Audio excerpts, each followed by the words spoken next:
Humans are born so that they can achieve salvation. One way to achieve it is through bhakti or devotion. Bhakti movement was started in India during the medieval times by Hindu saints to bring religious reforms by singing devotional compositions in local languages. Sant Tukaram was one such great saint who contributed immensely towards this movement in Maharashtra in India. He said that bhakti was the highest form of devotion and service. It is an honor and a privilege to talk about this legendary poet. I humbly bow to Sant Tukaram, who was a disciple of Lord Vitthal, a form of Lord Krishna, the supreme god in Vaishnavism. He preached that through devotion one can easily find God. He is best known for his abhangs or the devotional poetry sung in the praise of God Vitthal or Vithoba. The biography of the great Saint Tukaram brings tears to eyes. Sant Tukaram said, "To take God's name is an easy way. It burns up the sins of all your births. There is no need to seek the Lord in the forest.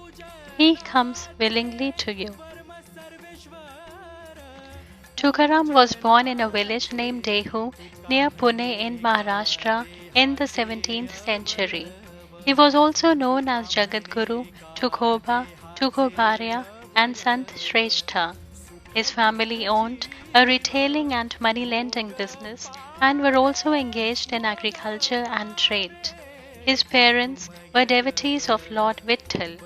They had three sons, Shivaji, Tukaram, and Kanhoba. Tukaram was married at the age of 15 but lost his wife Rakhumabai and a son to starvation in the famine of 1629. His second wife Jijabai, also called as Avali, was a capable but worldly woman who could not understand or appreciate her husband's spiritual aspirations. Tukaram fathered 6 children, including 3 sons, named Santu or Mahadev, Vithoba, and Narayana. When Tukaram's father grew old, he called his oldest son Shivaji and asked him to take charge of the business. But Shivaji fell on his father's feet and declared that worldly affairs are not meant for him. The father then turned to Tukaram, who accepted the task at the young age of 13 and won praise from everybody. His father's mind was at peace for a few years, and Tukaram appeared to have prospered. At 17, his parents died, and at 18, his elder brother Shivaji left his home to become a hermit. After his father died, Tukaram is said to have destroyed the records of loans he had made to the poor and waived the debts. Tukaram was innocent of worldly ways and was often cheated and humiliated in dealings with public. Soon Tukaram found himself losing money in the business. He toiled day and night, raised fresh capital, started new transactions, but still made nothing. His debtors also refused to pay. After the death of his first wife and son in the famine, Tukaram lost interest in the life of a householder. He became disillusioned with life. He left his village and went into the nearby Bhamnath forest. He stayed there for 15 days without food and water. It was during this time he understood the meaning of self-realization. The revelation made Tukaram more aware of the purpose of his life. He slowly withdrew his love for his household and family. He said, "How many years have I wasted? The time that is left, let me give it to Hari."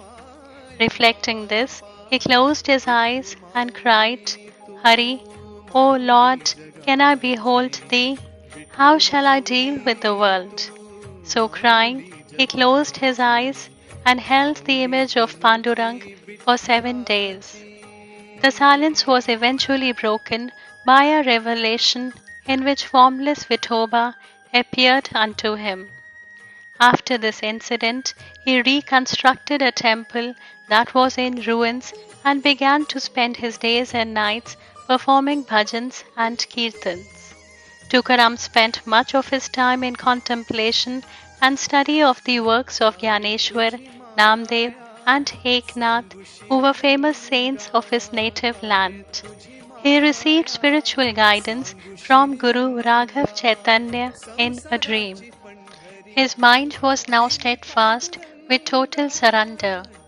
As a result of his wholehearted devotion, Tukaram was awarded with Guru Upadesh by Lord Chaitanya. Tukaram describes this as the greatest event of his life.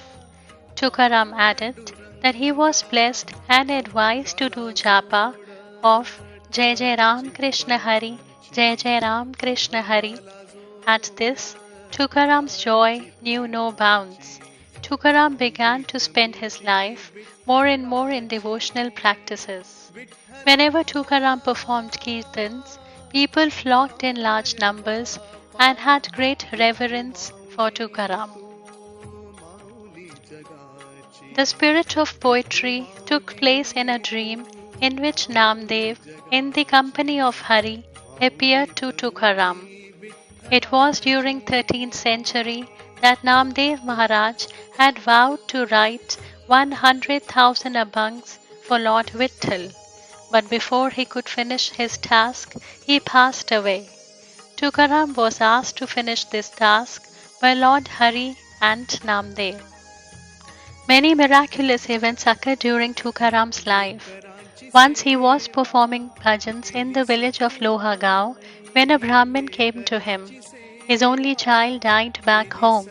The child was brought back to life by Tukaram after he prayed to Lord Pandarinath. His fame spread throughout the village and the neighboring areas. He, however, remained unaffected by that. Tukaram advocated Saguna Bhakti, a practice of devotion in which God's praises are sung. He encouraged bhajans and kirtans in which he asked people to sing praises of the Almighty. The abhangs or the poems written by Tukaram were in simple language and anybody could relate to it. Just by listening to it once, it opened the gates of their hearts and a sense of inner peace, joy, and calmness pervaded their being. Tukaram's popularity was growing with each passing day. Some jealous Brahmins got envious with Tukaram's fame and tried to pull him down by publicly proclaiming that Tukaram comes from a lower caste and a person belonging to a lower caste cannot write poems which are in alignment with the Vedic scriptures.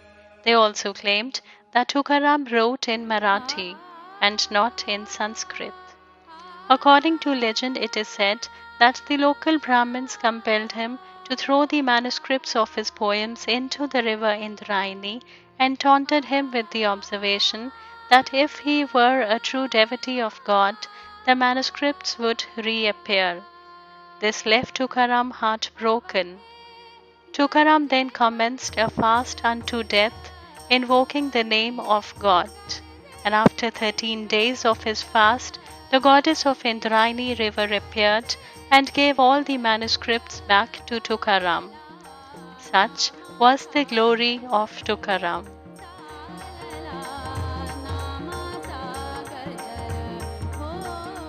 It is believed that Shivaji's first meeting with Tukaram took place at Pandharpur. The tradition goes that once Tukaram was performing Hari Kirtan in a religious congregation. Shivaji was also present on this occasion. Suddenly, 1,000-strong enemy troops surrounded the gathering with the intention to capture Shivaji. Tukaram prayed to God for help. All of a sudden, an equal number of men, all alike Shivaji, appeared on the scene, and in the ensuing confusion, Shivaji slipped away from the hands of the enemy. Shivaji offered gold and other riches to Tukaram, at which Tukaram said, "What need do I have of gold? Vitthal is enough for me." Tukaram said, "The world is perishable, it will perish, it will pass away. Worship God. and you will save yourself and your fathers." As Shivaji listened this message, it sank into his mind, and he said to himself, "I will renounce my kingdom and sit in the forest praising God." And he took off his headdress and laid it on the ground. At this, Tukaram told Shivaji and guided him, "You are a warrior caste, Shivaji. Your duty is to protect your kingdom and your religion. If you fulfill this duty, you gain fame in this life and salvation in the other." It is said that it was only after Tukaram's guidance and advice Shivaji accepted to resume his duties as a great warrior. Tukaram knew the exact time when he would depart from the world. He grew weary of living and thought his time was being wasted in attending to the wants of the body, when it should have been better utilized in kirtans, bhajans, and praise of Lord. He prayed to Lord that he be taken away soon to his lotus feet, where he could remain worshipping the Lord. Once Tukaram told his friends that he would be going to meet Vittal in a few days. No one believed his words. Finally, the day arrived. It was the year 1649, when he was 41 years old. While leaving for Vaikunt, Tukaram advocated, "Be happy in the world, but let your mind transcend it. In my experience, there is only one way to attain God, and that is to chant His name. It strengthens faith and purifies the soul. The mind is a wanderer. Only God's name can give it direction. Sincere love leads to concentrated devotion. A continual chanting of God's name fills our souls with concentrated devotion. Through this, one attains God."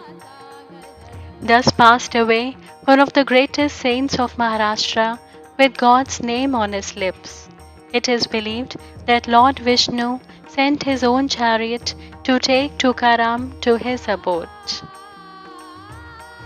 There are many Vithoba temples not only in Maharashtra but also in Karnataka, Andhra Pradesh, Tamil Nadu, Goa, and Gujarat. However, the main center of worship is Vithoba's temple in Pandharpur in Maharashtra, which is the oldest temple, and its origin dates back to the 13th century. Sant Tukaram Jayanti, also known as Tukaram sBeejFestival, is celebrated on the day when Tukaram left for heavenly abode. On this day, devotees gather in large numbers and perform various rituals as a mark of respect to the great Bhakti saint Tukaram. Devotees believe that the miracle tree on the premises of the temple shakes at noon even today on the Tukaram Beach Day. Tukaram promised his followers that on this day he would come exactly at noon in the form of a gentle breeze and bless the devotees.